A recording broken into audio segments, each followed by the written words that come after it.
Kidlat News Updates.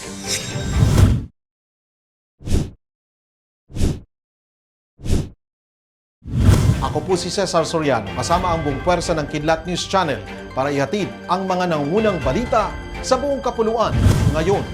Pinakakasuhan ng Office of the Ombudsman ng paglabag sa Anti-Graft and Corrupt Practices Act sina dating Department of Budget and Management's Procurement Service Chief Lloyd Christopher Lau at iba pang sangkot sa maanumalyang pagbili ng COVID-19 pandemic supply. Bukod kay Lau, inirekomenda rin na kasuhan ng isa pang DBM official na si Paul Jasper de Guzman at ilang mga formally official sa pangunguna ng President nitong si Twinkle Dargani, Corporate Secretary Mohit Dargani, Director Lincoln Ong, Justin Garado at formally Chairman Wang Chuyen. Ang naturang mga personalidad ay sangkot sa irregular procurement o maanumalyang pagbili ng RT-PCR test kits na nagkakahalaga ng 4.16 billion pesos. Naglinaw si Bureau of Correction Director General Gregorio Catapang Jr. na walang mass grave sa loob ng New Bilibid Prison. Sinabi ito ng Bucor Chief kasunod ng pagsusuri sa 3 septic tanks sa NBP compound.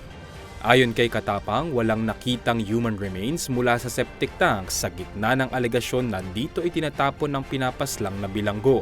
Nauna na rin pinatunayan sa pagsusuri ng medical legal team ng National Bureau of Investigation na hindi buto ng tao ang nakuha sa isang septic tank sa loob ng maximum security compound. Ang usapin sa mass grave ay kasunod ng pagkawala ng inmate na si Michael Cataroha na kalaunan ay natuklasang tumakas sa piitan. Mahigit 180,000 na bakanteng trabaho ang handog ng Department of Labor and Employment, Bureau of Local Employment para sa high school graduates sa bansa. Sa anunsyo ng DOLE, kabilang sa mga inaalok na trabaho ay production machine operators, call center agents, production workers, service crew, quality assurance inspectors, sales associate professionals at technical assistants. Ang programa ay bahagi ng pagsisikap ng DOLE BLE na tugunan ng employability ng senior high school graduates sa bansa, lalo't lumalabas sa pag-aaral na bagamat bukas ang mga kumpanya na mag-hire ng SHS graduates, limitado lamang sa blue-collar positions ang kanilang binubuksan. Samantala, iniengganyo rin ng kagawaran ng mga kabataan na pasukin ng science, technology, engineering and mathematics o STEM dahil sa mataas ang demand ng manpower sa mga industriyang ito. Actually, nakapokus kami dyan yung tinatawag natin na youth employability. Pag tinignan natin kasi ang tala ng CHED, marami pa rin yung nandun sa medyo mga business-related, etc. na mga medyo hindi yon yung nasa STEM, no, na tinatawag.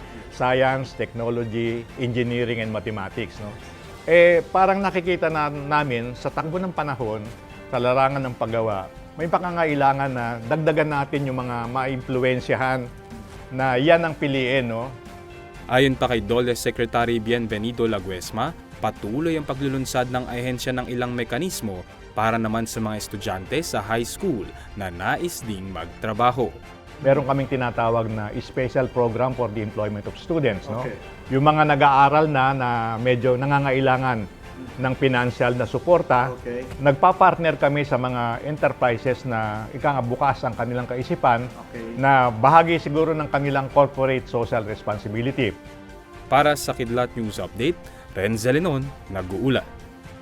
At inyo pong natunghayan ang mga headlines sa nakalipas na mga oras. Manatiling nakatutok para sa mga susunod na updates at breaking news. Ako po si Cesar Soriano, kasama nyo sa bawat pagputok ng balita.